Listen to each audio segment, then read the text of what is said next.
Welcome to the Charles Adler Show. Everyone who's been following me for many years knows I'm a hopeless egalitarian.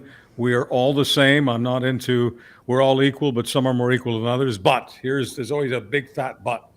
But when I say that we have a special guest, in seconds you'll see and hear why I'm using the words special guest.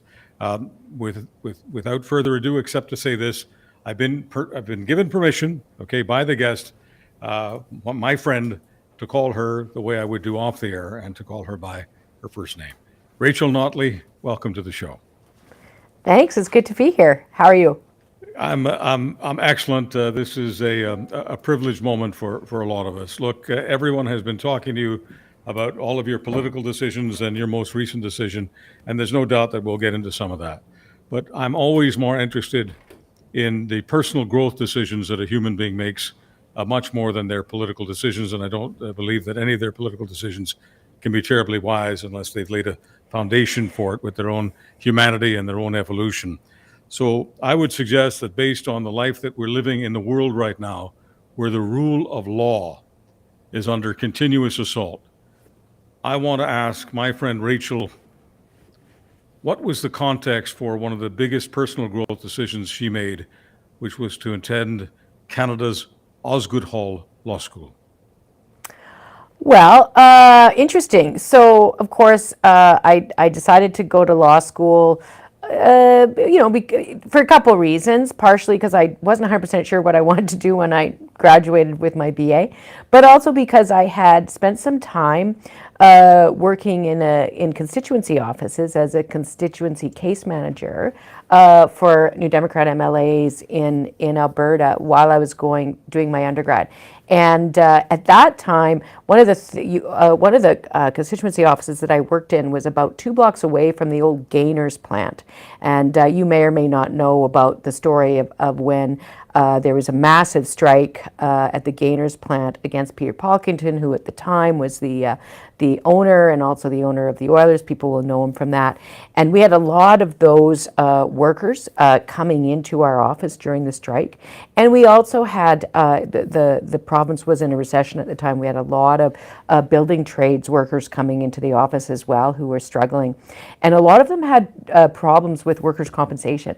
And I'll tell you, if you are particularly a guy who works in the trades or in construction or in labor, and you get injured at work, it's a long and litigious and pretty painful road in terms of navigating the Workers' Compensation Board. And it's a really complex system.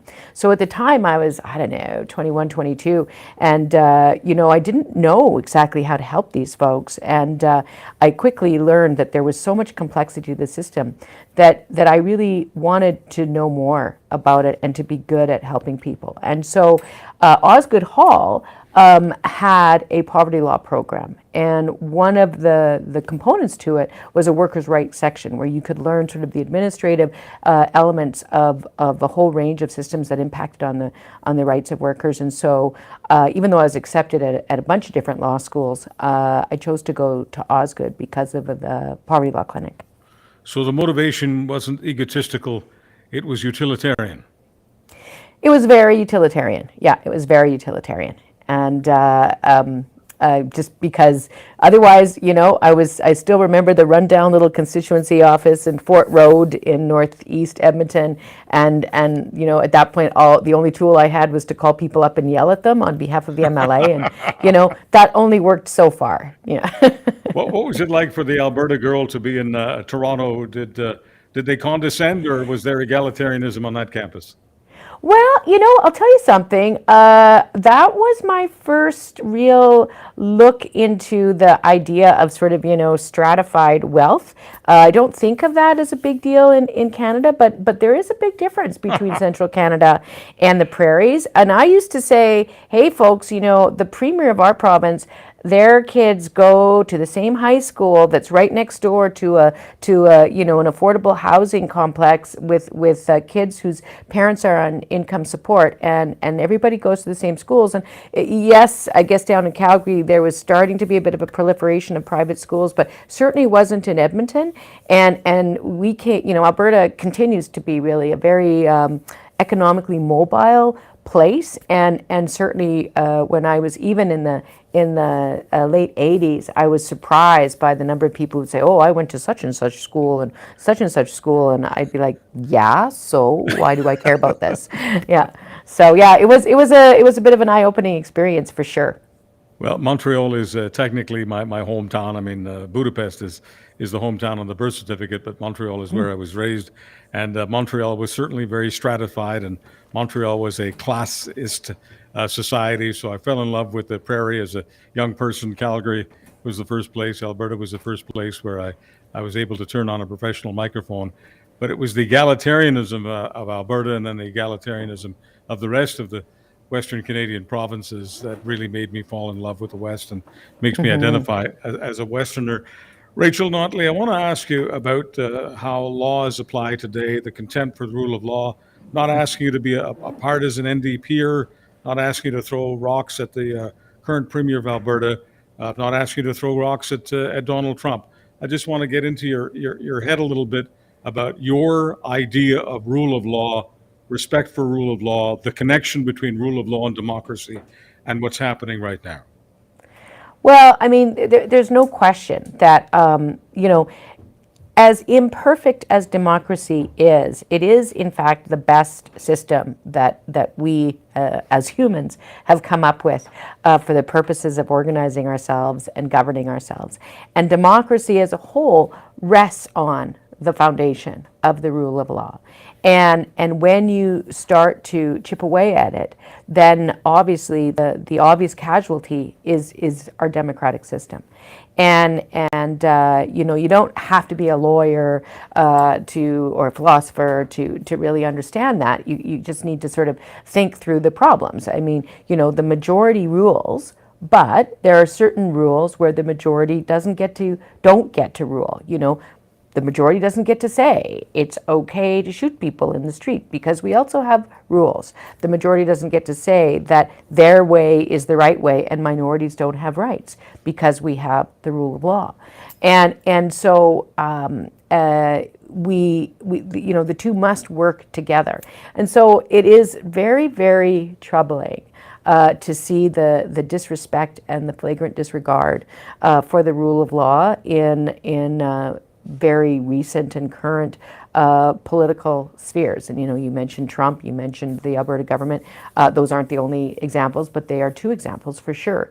And it is concerning. And when you pair that with the growing lack of concern or accountability for telling the truth and tracking what is fact and what is fiction, we are on a bit of a dangerous path right now. And I would urge people, regardless of their political stripe, to think about exercising some restraint and to perhaps you know, reattach themselves to these fundamental foundational principles.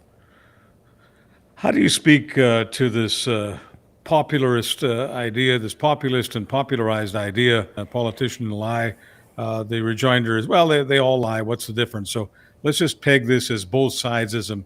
What's Rachel Notley's view of both-sidesism and whether or not it poses a threat to democracy? Well, again, I think that you know, there's no absolute in this, but the gray area has form and function and its own sets of rules.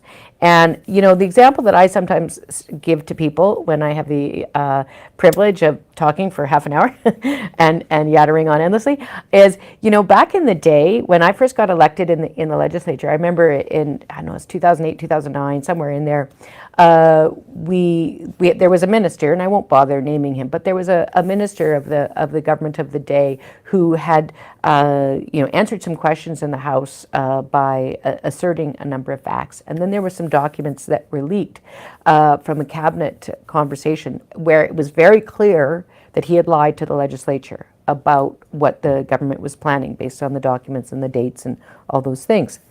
And so I, as a relatively green and earnest and enthusiastic young legislator, spent days putting together a 10 or 11 page submission on a point of privilege, whereby I made the argument that the privilege of all the members of the Legislative Assembly had been breached because the minister misled the House. And as you know, as a watcher of politics, that in the day-to-day course of things, you're not allowed to tell or accuse somebody of lying in the House, because the argument is that everybody's version of the truth is, I'm not exactly even sure what the argument is, quite frankly, but nonetheless, you're not allowed to say it. But there is a very narrow exception where if you can absolutely show that here is fact A and here is assertion B, and that by misleading intentionally that you've undermined somebody else's ability to do their job, then there is an opportunity. So anyway, did this long submission. And the Speaker of the day, who of course was a member of the Conservative Party, actually was forced to go to his lawyers and respond with a similarly long 10 or 15 page response to why it was that I had not actually made my case that there was a point of privilege. The point is now, fast forward to now, every day people get up and say things that just are not true, and it's so clear on the face of the record. They're saying things that are just, they contradict the government's own website and the government's own documents that are in black and white right in front of them. They just do it casually. And this idea that there would be this very serious, sober conversation about whether something was an intentional effort to lie to the legislature has just gone by the wayside. So I do see that it's changed, and we've become very casual with the truth.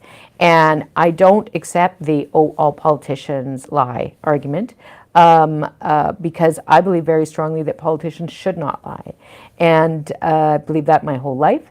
And I also, happened to, I watched my dad as a politician at a very early age, and I believe that some politicians can be very noble and very ethical. And I don't buy the narrative that everybody's awful. And quite frankly, I think that people who do that regularly have a much more nefarious intent, and that is to undermine the strength of democracy.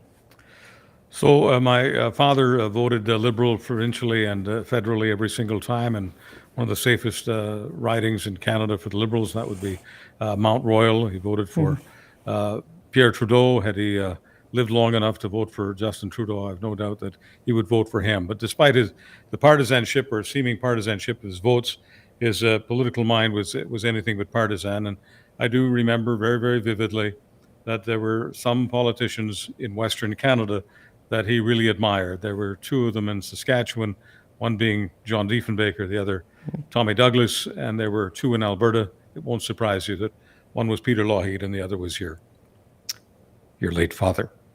So my question to you, Rachel Notley, in light of all of that, before we talk about your late father, I want you to talk about someone who many Canadians, regardless of their political proclivities, see as one of the greatest Canadian human beings of all time, and that would be Saskatchewan's Tommy Douglas. What would you like to say about him? And if some of that is inspired or perhaps echoes the feelings of your dad, it's fine with me. Rachel Notley on TC Douglas.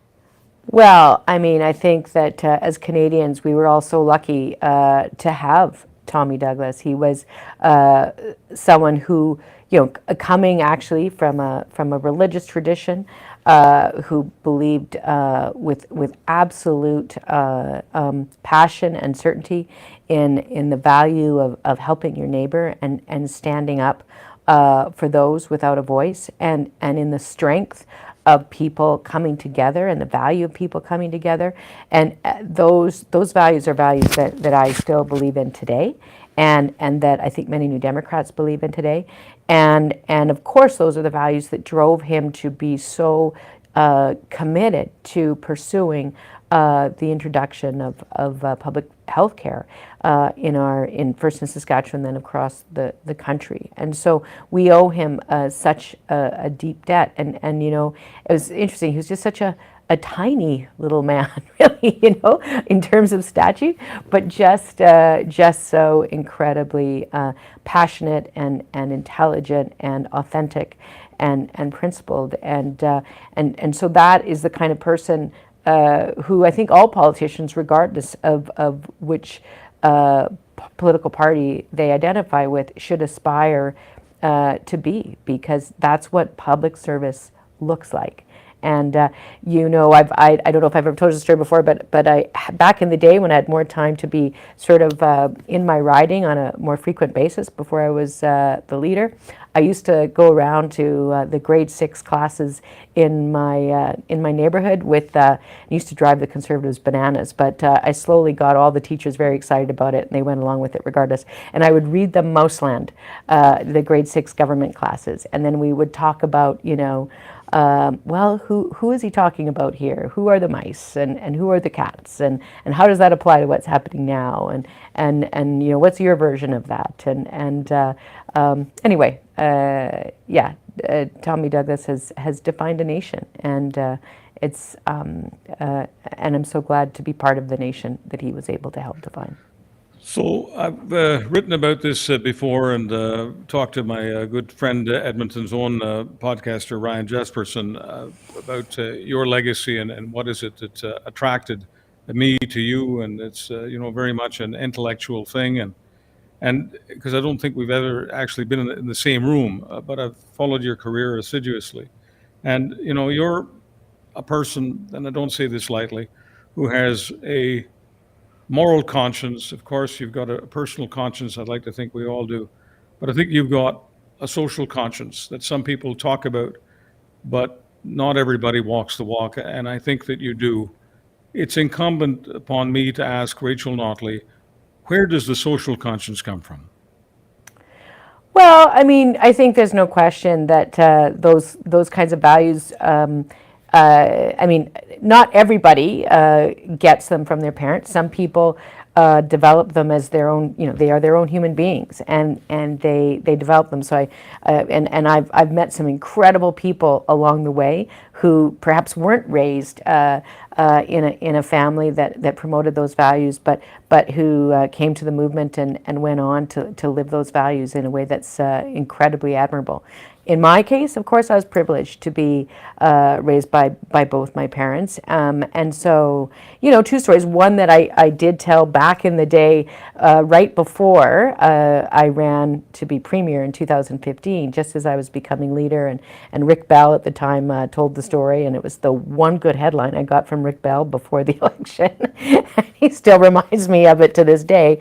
But, you know, as a very young child, so my dad was very involved in was, you know, provincial secretary, and then ultimately a leader of Alberta's NDP, and he was often not around. And so, of course, my mom would, you know, explain to me about where he was and all those things. And she used to read to me a lot. And of course, she read a number of stories to me.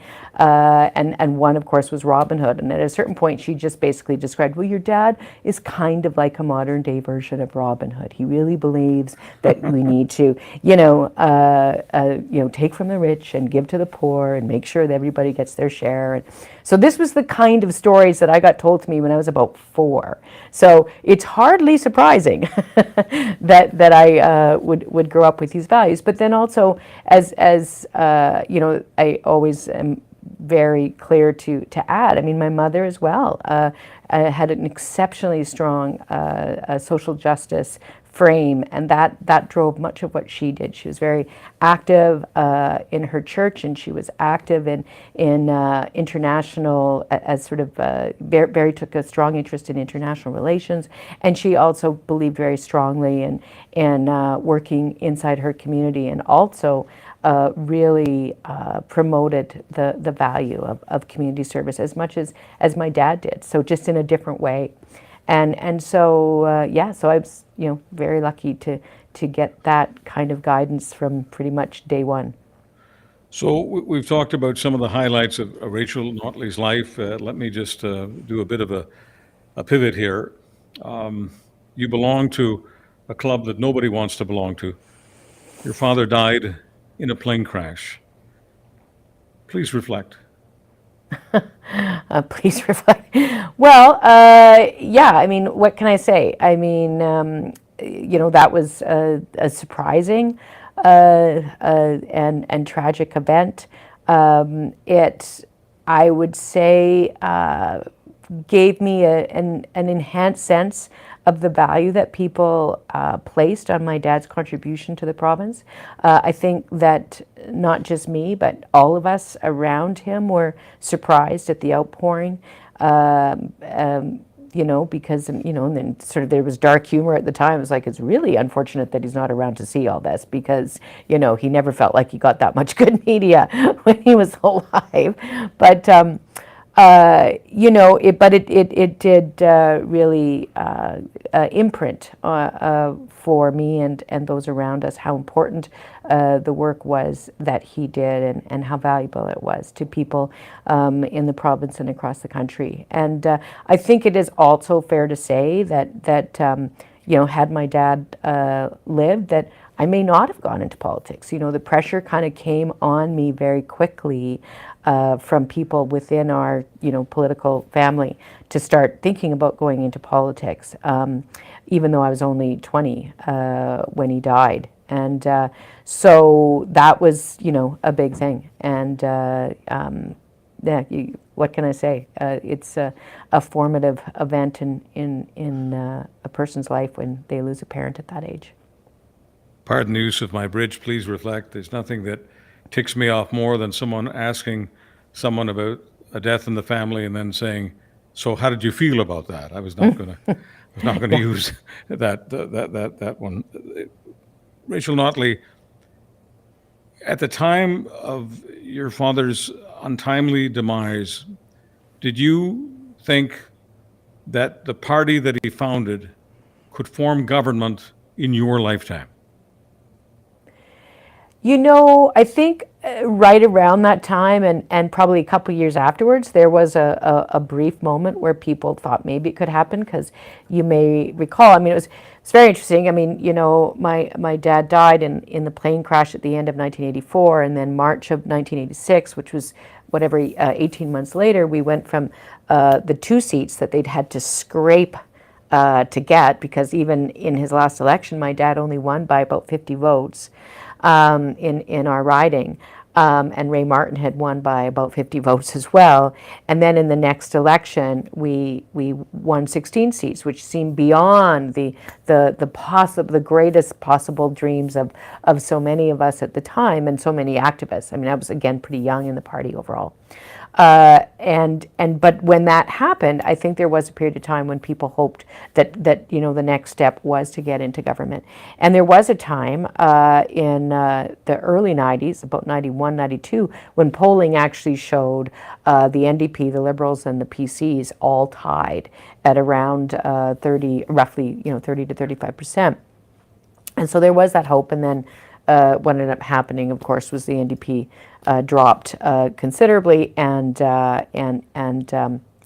we lost all of our seats in that 1993 election. So there was a brief moment, but then, of course, we refer to from the 93 onwards as sort of being the dark ages of the party, and there was a lot of people who worked very hard to keep the party alive, and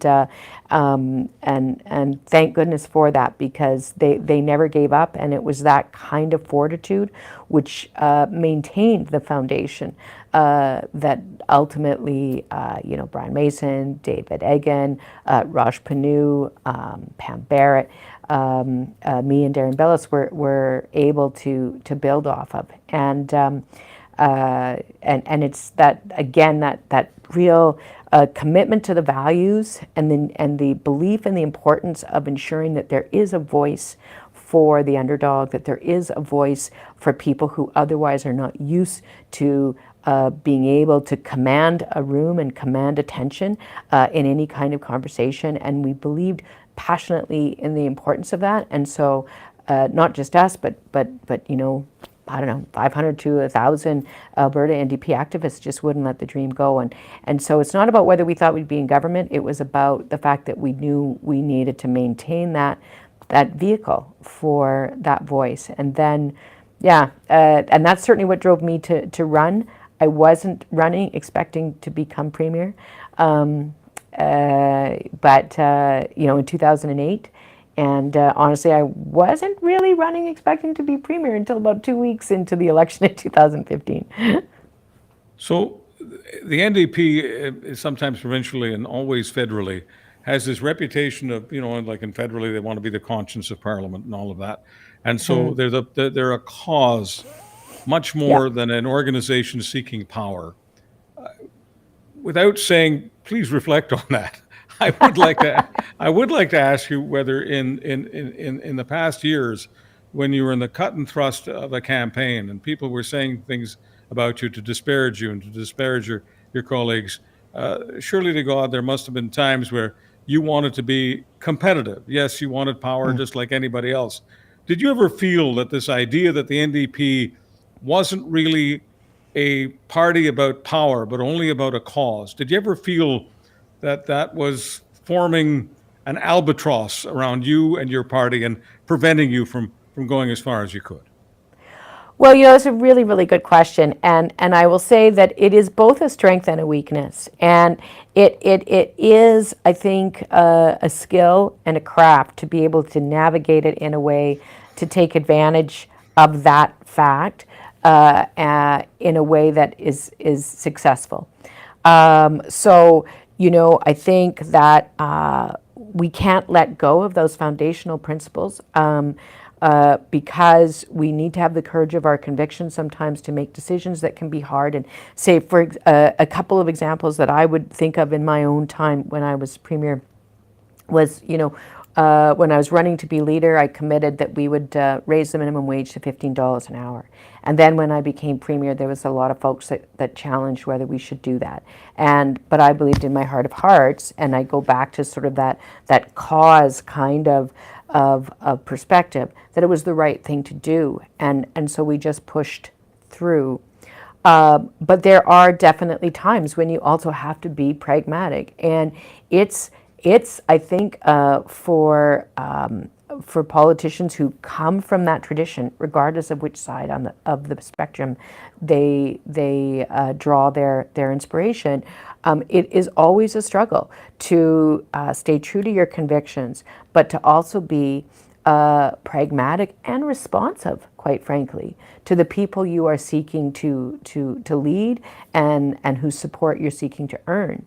And so it's a judgment call each and every day, I got to say, and I don't know that anybody ever gets it right all the time. And I think that as a person hoping to be in that position, you need to hope that you get it right more often than not, and you need to be able to look back on it after the fact and hope that you've stayed true to your convictions, but at the same time done everything you can to maximize the opportunity for the folks in your party who are part of your cause to get to the point where they can make real decisions that will make a positive impact for the people you're hoping to serve. Rachel, I know you're a provincial figure, but to me you'll always be a national figure, and I look at you from a national perspective. Whether we like it or not, as Canadians, we're always comparing ourselves to the United States. And sometimes that gives us some moral smugness, and other times it gives us some feelings of inferiority. I'm ashamed to say. It's just a Canadian fact of life. Before I let you go, I need to ask you this. From Rachel Notley's perspective, what separates being Canadian from being American? What's the difference between Canada and the United States? Well, lots of interesting answers to that question. Certainly, I talked about my mother. I mean, she emigrated here from the U.S. In her early 20s, and she was a social justice activist in the U.S. So she always had some pretty strong opinions and used to talk to me about them quite a bit. I would argue for sure that I think that Canada's NDP has played a key role in terms of ensuring that a progressive voice is always heard and it's not watered down to the point where it's indistinguishable from a centrist or right voice. And so I think, and so certainly people have argued over many years that in the absence of Canada's NDP, there would be almost no distinction from a public policy perspective or a governance perspective from the U.S. So that is a thing. But I think it's hard to make generalizations too. I mean, there's so much divergence in the U.S. too between people, and I mean, there are some folks in the U.S. who are light years. I could learn from them for the rest of my life. Public figures, intellectuals, activists, and I don't like the whole we're better, they're worse kind of thing. I worry about the state of their democracy right now. I think that the failure to get a handle on election financing many decades ago has morphed into a really problematic situation. And and my mother always used to talk about how one of the reasons she was such a great fan of the monarchy was that, politicians could be politicians and could be held to account. And the sort of celebrity status kind of thing that sometimes happens with the head of state in the U.S. Could be, filed under, yes, that's for the monarch. And then meanwhile, we're going to have grown-up conversations with our politicians. Now, I'm not entirely sure that the monarchy has is the only reason why we have slightly more thoughtful conversations between our politicians. But it was an interesting observation at the time. And I'm not a huge expert on American politics, but I certainly will say that I hope very much that they're able to have a conversation there where everybody participates fairly, that everybody is given the same access to vote, and that there's a growing reestablishment of a common understanding around certain facts. And I think that applies to the U.S. and frankly to democracies all over the world. Rachel, thank you for the thoughtful conversation, but most important for all of us, thank you for your public service. Well, thank you, and I hope to be able to chat with you more in the future. And thank you for all of your commentary on so many things. Rachel Notley, the departing leader of the NDP. When? I'm not sure, but that's the train she's on, and she's also the former Premier of Alberta. And I will make this prediction for you. You will be hearing lots from Rachel Notley in the coming years nationally. Thank you for joining us. I'm Charles Adler.